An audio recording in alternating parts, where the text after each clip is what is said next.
Good afternoon, everybody. I am Lauren Cohen, international legal and real estate investment expert, and I am here producing my wonderful, amazing podcast. Not that I'm patting myself on the back too much, but I have a lot of fun with it, Investing Across Borders, where we teach you how to invest, live, work, and play across borders.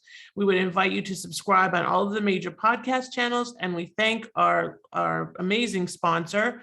And Aaron, I don't think you know this, but this amazing sponsor is actually somebody you should know because you're in the real estate space. My sponsor is called Lendai. They are out of Israel, and they have created an artificial intelligence-driven financial platform to fund foreign investors into U.S. non-owner occupied real estate up to 4 units, only Canadians, Australians, Israelis, and Brits so far. And it's a great product because you know as well as I do, dealing with global investors, it's often challenging to get them financing, and it takes forever, and there's so much paperwork, and Lendai truly solves that problem. So I want to thank Lendai for their ongoing participation, and ironically, just yesterday, the CEO of Lendai, Yair Ben-Yamini, sent me a picture. He is general in the IDF. I don't know if I'm allowed to say that, but I just did. And he sent me a picture because he's on duty right now. So he sent me a picture as he was entering the tank. And I was like, wow. And I'm like, can I post that on Facebook? No, it's for your eyes only. I was like, oh, darn. So anyway, Aaron and I connected, I think like 2 weeks ago on my favorite platform, Yes. LinkedIn. And he reached out to me and said, hey, have you heard about my podcast, the Global Real Estate Diplomat? And of course, I hadn't at the time, but now I have. And we started talking and getting to know each other. And he was at the NAR, the National Association of Realtors Convention, which I missed this year due to my ongoing suffering from silly COVID. And thank you, Aaron, for taking some time to be here today from the cold city of Chicago, Illinois, across the water from my hometown of Toronto. So why don't you say hi and introduce yourself, please? Well, no, thank you. Thank you so much for having me on your show. It's great to be here. And yeah, it's cold here in Chicago. It was much nicer last week when I was in San Diego for the National Association of Realtors Conference. So, yeah. And it was, yeah, it's kind of surreal that winter comes every single year. Listen, I remember it all too well. And I got to say, I don't miss it. As a matter of fact, it's funny. Yesterday, I was we're going on a couple of cruises, and I was doing my online check-in for one of them, and I realized my son's passport expired in April of this year. Now, usually we travel a lot because I'm from Canada, so we're back and forth, but he hasn't been to Canada since the pandemic started. And I was thinking of going after these cruises before he goes back to school at Christmas time. I was like, I guess it's not meant to be because, so I have to wait till Passover, which hopefully will be a little bit warmer because we just, the passport system is in a huge delay right now. So I'm kind of like, it's bittersweet, but anyway.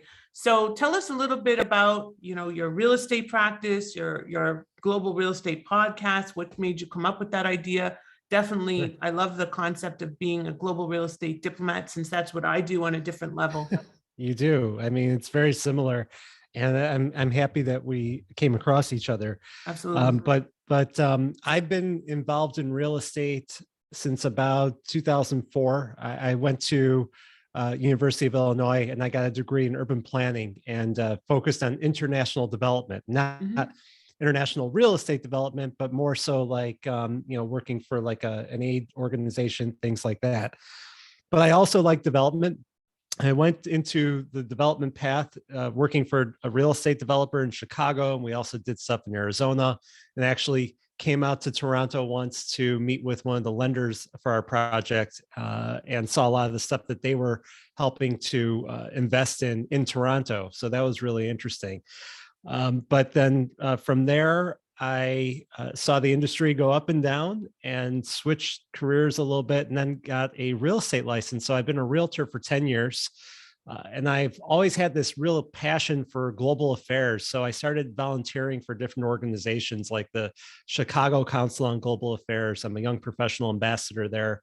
Got involved at the Illinois Holocaust Museum, United Nations Association of America, the Chicago chapter. I did a fellowship there. And I'm a Rotarian. So I'm involved in all these different things.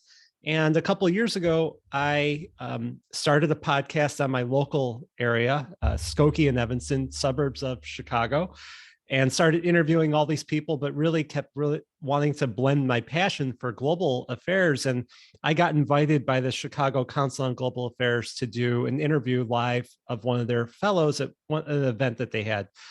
And I'm there and I'm talking to this guy. His name is Mark Peterson. He was the head of this organization called Intersect Illinois, which helps bring foreign direct investment into the state of Illinois. Okay. He said, "Do you ever think about getting involved in global real estate?" I'm like, "Well, what's that?" I had no idea. So he directed me to different people at Illinois Realtors and then Chicago Association of Realtors. And I started getting really involved. I went on a trade mission kind of on a whim to Thailand, which is the ambassador real estate organization or country to the Chicago Association of Realtors. It was an amazing trip. That is an amazing country. It's an amazing country. Right? Remember the tuk-tuk? Oh, I remember the tuk-tuks.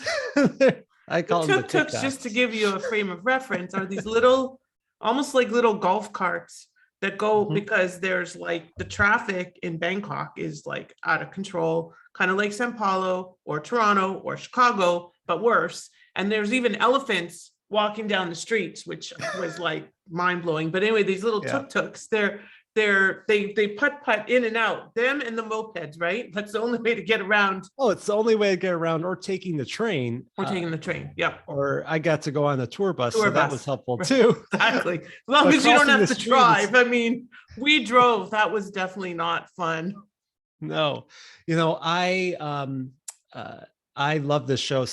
Somebody Feed Phil, which is on Netflix, and it's Phil Rosenthal, who is from Everyone Loves Raymond. He basically was the head writer, and he goes around the world. And he went to Bangkok in one of the episodes. This is before I went, and like he was talking about how the scariest thing is crossing the street there, and he was so right. True. It's so true.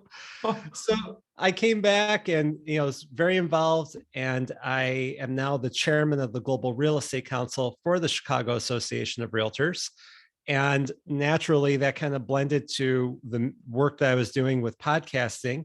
And I really wanted to focus and build a network around the world. So I started this show called The Real Estate Diplomat. It's new. I mean, I only released about 4 episodes right now. But I'm talking to people all around the world, learning about the experiences of, what it's like to buy real estate as an American outside the US, and why people come to the United States and invest here. And, it's mostly real estate related, but, I'm even going to be interviewing somebody who heads a refugee organization here in Chicago. And I have other ideas of different things, just immigration in addition to really my main focus of real estate. Yeah, well, they're all complementary.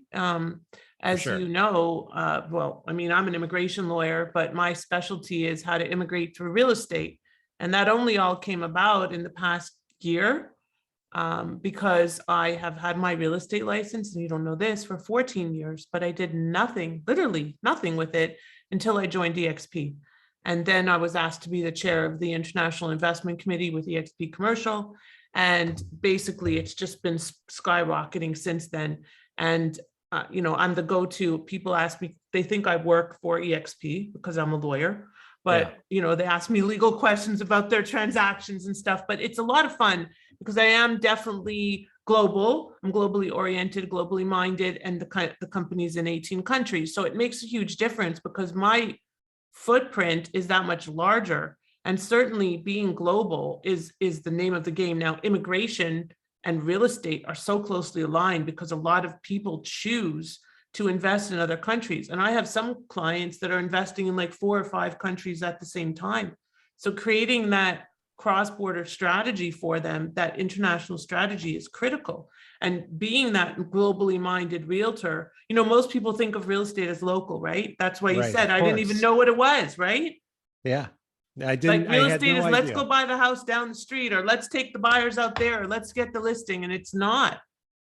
No, you have people coming from all over. And, once I started to understand what global real estate is, I'm like, oh, I've been doing this for years because I've worked with investors from all around the world, China, India, Israel, wherever it may be. Like, and I even sold a property to somebody who was from China that I owned. So There you go. that's a direct global real estate transaction.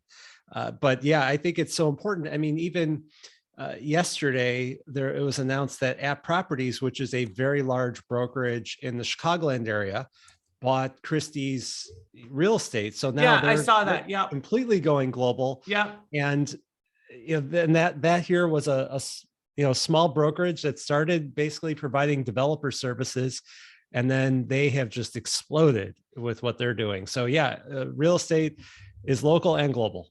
It is. And I'm sure you've heard about EB5 being in the global Yes. space. So that's actually what kind of, it's funny, all these EB5 deals I did without taking any part of the real estate. Like imagine, okay, I think I did 100 EB5 deals and never participated on the real estate side. Like that's a little bit, like it doesn't make sense to me when I look back at it, because I think of myself as a very creative, out of the box thinker, but I never thought about the real estate piece. And all of them, especially in Chicago, I mean, there were tons and tons and tons of projects going on, putting up hotels all over the place. I mean, I have clients that probably put up, 10 hotels and restaurants in the Chicago area, assisted living. And that's where the foreign direct investment and indirect investment comes in that you were a part of. And it's going to have another heyday once this pandemic really passes us by, and people, we want to bring money back into the country, and people want to invest in America because it's more stable economy. No matter what goes on politically, it's always a more stable economy. It is. And I think also when people look at it, if you could have a green card or be a citizen of the United States, and there happens to be potentially another type of pandemic, or you want to be able to get here. Yeah. I think that every country has dealt with the pandemic in different ways. For sure. But we were heavily criticized here in the United States for, especially at the beginning. Yeah, that we weren't taking enough action to clamp down. But at the same point in time, it's like, I don't really want to be stuck in my house for a year and a half. And so that's why freedom. I'm so busy, Aaron. I mean, I think we were talking about this, is that, I'm Canadian. And that's what's happened in Toronto, in the surrounding area, and lots of Ontario and other parts of the country, where people are just fed up. And now there's talk of another lockdown. And so my phone rings constantly because I've been through the whole process myself. I'm a dual citizen. I had a green card, I had a visa, I did the whole process. And I walk people through the whole thing, and it's all about trust, right? Because you can't just, and it's funny, we connected on LinkedIn, but then we found we had mutual relationships. And so it opens doors and builds that trust, right? Now we haven't met in person, but in the past 2 years, who have I met in person? And yet some of the relationships, I'll tell you a quick story. So Carolyn Ricciardi, who just changed her name back to her mom's name, Gallardo, she and I connected right near the beginning of COVID, and she's in Calgary, Alberta, and she is a real estate investor. She just actually went to Richard Branson's island. So she's made, done very well. And she and her partner are in Calgary building a nice real estate practice. So anyway, we hadn't met, but we had become like almost BFFs over Zoom. Like we would talk regularly, share stories, talk about our kids, talk about our pandemic experiences. And here 2 years later, she just came into town before she went to Nectar Island, and she stayed at my house for a night. And it was so nice because you got to see this person and hug her in person that you had really connected with on a very surreal level, which is really the silver lining of the pandemic, has allowed us to build those trusted relationships that before it was kind of like, oh, you want to sell real estate, you got to take the person, right, show them. Now it's not like that. So the world has become an oyster for people like us. It's even better in a lot of ways, right? It is. Bring up two stories. One, just being in San Diego at the National Association of Realtors conference last week, I got to meet a lot of people who I've connected with online over the past year and a half that I never met in person, like you're saying. And one person who I met with Her name's Monica Neubauer, and she has the podcast for the National Association of Realtors. Oh, yes. I knew the name sounded familiar. I Yeah. met her in New York. Yeah. Yeah, she's great in the Center for Realtor Development podcast. And she had me on this past year, but we never met in person. She actually gave a seminar in 2017 at the NAR conference in Chicago that I attended about podcasting. And that kind of gave me the spark for my ideas. And then I was able to sit down with her and thank her and just have a nice conversation. And that was just wonderful to like, it's a wonderful enhancement to a relationship. Yeah. And then, you look at like how people can buy and gain trust or do things remotely. Even on that trip, when I was in Thailand, I took a day trip to Vietnam and I went to some art shop. And I'm looking at it, and it was just, the whole experience was amazing. But I saw some things, I'm like, this would be great in my home. So I called my wife, we video chatted, and I think we used WhatsApp. And just like, she was able to measure out the size of something on our dining room table, and she's there in Chicago, I'm there. So it's kind of like a precursor to what we've all been doing here for the past year and a half, especially with buying real estate. Yeah, for sure. I mean, who would ever have thought this? I think it was this morning I was interviewed by somebody in Kingston, Ontario, Canada. And she said to me, well, how do people buy? Because we're doing a lot of promoting of projects in Orlando, which, everybody knows Orlando, the mouse and everything. And he's 50 now, by the way. So anyway, I'm sure if you have kids, everybody knows that. And so she said, how do we buy if we're not there? I said, well, you can always fly in and buy it. Why do you need to be here? Like, first of all, a lot of the projects are pre-construction. So why does it matter? Let's just show you on Zoom or on the internet or whatever, and we can do Matterport tours, and we can do virtual tours and video tours and FaceTime tours and WhatsApp tours. I mean, there's no shortage. So truthfully, unless you are kind of old school, which still some of us are, I think that definitely we're much more used to this virtual investing, and it's definitely become a thing now. It doesn't work as well for clients that are looking for visas because they need to have active involvement in running a business, but it's still a little bit of a path, and certainly has opened the doors for us to deal with people from all over the world. Because what's the difference if you're in Chicago or in LA or in Bangkok, for goodness sake? It's the same deal. It's the same deal. It doesn't matter. I mean, I work with a virtual assistant. He's in the Philippines, and it's like, what's the difference? Like, I send him an email just like anybody else. Like, people I work with in the marketing department at Dreamtown, the brokerage I'm with, they're working remotely too. So right, exactly. There's the world is small. Right, exactly. I have two assistants. One's in India and one's in Morocco. So so definitely we're dealing with, the biggest challenge is multiple time zones, really. Yes. Right?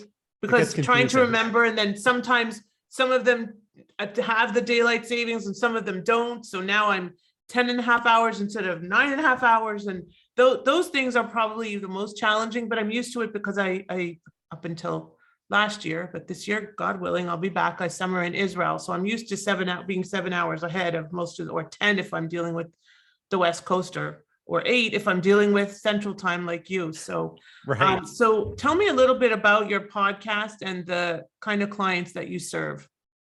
So the podcast is called The Real Estate Diplomat, and I want to speak with people who are maybe realtors, CIPS realtors, people who are certified international property specialists, so they can really have the extra training to be able to work with a lot of different backgrounds and cultures. And I have that designation. There's about 4,000 people around the world who do that.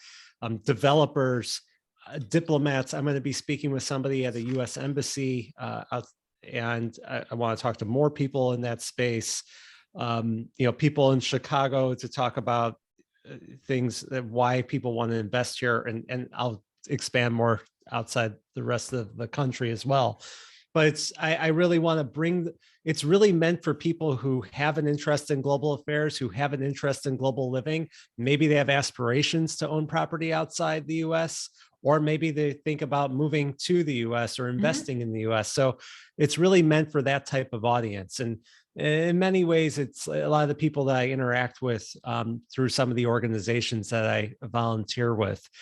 In terms of my clients, I mean, I primarily work in the residential space. So helping people buy and sell homes, condos, investment property, whatever it may be.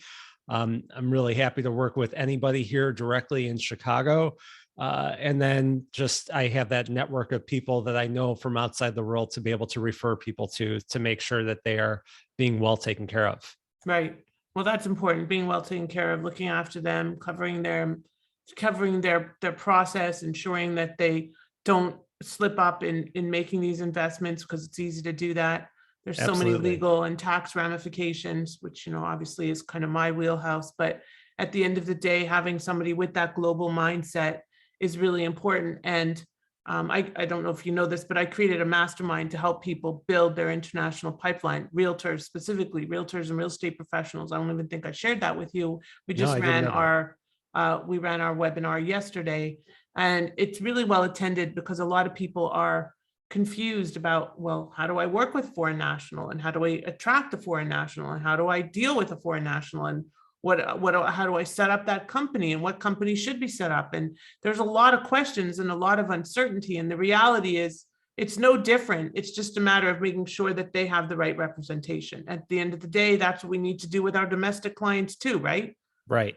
Well, I mean, even like the last episode that I listened to of your show, you're talking to an attorney in Texas, Right. and talking about making sure that you have should you be an LLC? Should you be an S corp? I mean, those are really important in terms of your tax implications. Yep. So I think it's critical to have the right people to be well taken care of in any type of respect wherever you go.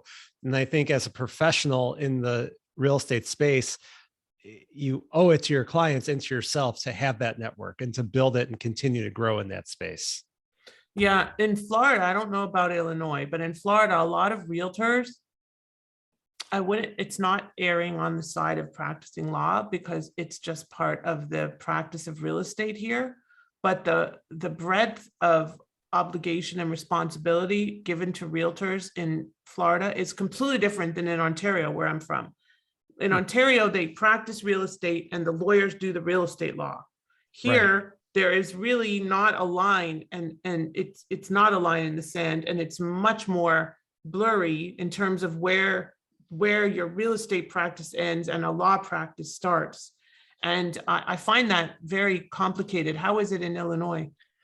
You know, it's interesting. I'm going to be having the person on who's the director of the Illinois Department of Financial Regulations for real estate.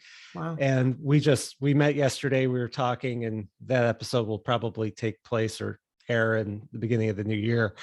But it's different in different areas, you know, in Chicagoland area, and basically the way that the law is written in Illinois, or as far as I understand, the real estate agents are not allowed to write anything else on a contract besides filling in the blanks.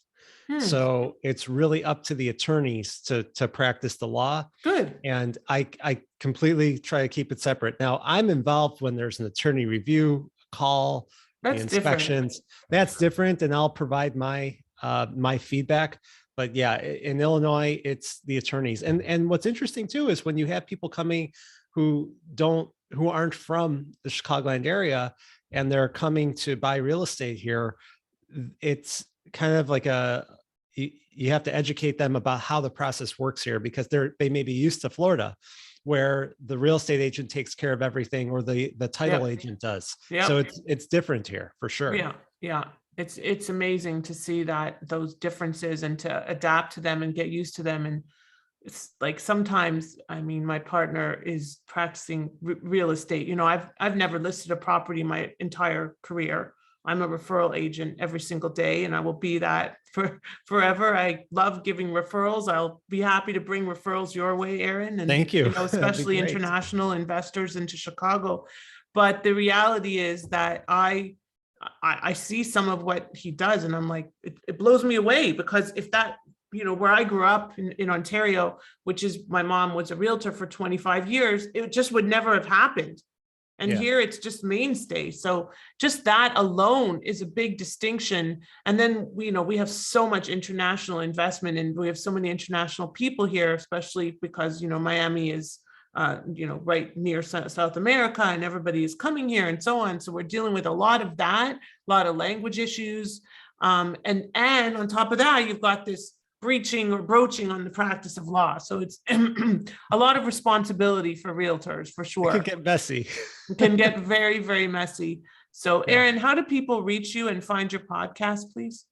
So they can go to therealestatediplomat.com to find the podcast. If you go to aaronmasliansky.com, which is a mouthful, you can find everything about me. It's got connection there to my my real estate website, to the Real Estate Diplomat website, which has the links to all the places to listen to it. And then also to my other podcast that's on hold right now, but I think at some point we'll come back on, Inside the Skev, which is about Skokie and Evanston. And if you want to email me, I'm at aaronm@dreamtown.com. That's AARONM@dreamtown.com. Well, that will all be in the show notes. And I thank you for joining us today, Aaron. I wish you Shabbat Shalom. Shabbat Shalom. Thank you. And I don't often do podcasts on Fridays, but I had to change it because I had that mastermind yesterday. And why didn't I invite you now that I think about it? Because that's why I had to change it. Anyway, you'll come to the next one for sure. I want to again thank Lendai in Israel for sponsoring this podcast. And by the way, that's amazing that what Lendai does, that they're able to do that, because that is a really hard thing to be able to get financing if you're not from the country that you're investing in. And they only fund foreign investors into the US. Yeah, so I will be happy to make an intro. They are amazing people. And actually they're in the midst of doing all kinds of exciting things. And I originally met them on LinkedIn as well.